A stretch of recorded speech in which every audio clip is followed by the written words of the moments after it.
अस्सलाम वालेकुम। मेरा नाम उज़मा बीबी है। मेरे 2 बच्चे मैं दिमाग पूरे ते बैठे रुस्से हुई हाँ। मियाँ छड़ के भाग गया कल्ली अम्मी दे कोल। मेरी अम्मी है कि मेरा अब्बू फौत होया ना मेहनत होंदी, छोटे छोटे बच्चे ने मेहनत भी कोई नहीं करनी है।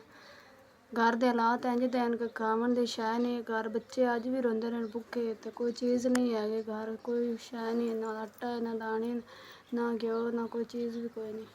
छोटे छोटे बच्चे ने मेरे, छोटे बच्चे का दुध भी कोई नहीं, मेरे को कोई शै भी नहीं है। मैं अगे मेहनत कर लेंदी, बारिशों की वजह से मेहनत भी कोई नहीं हुई।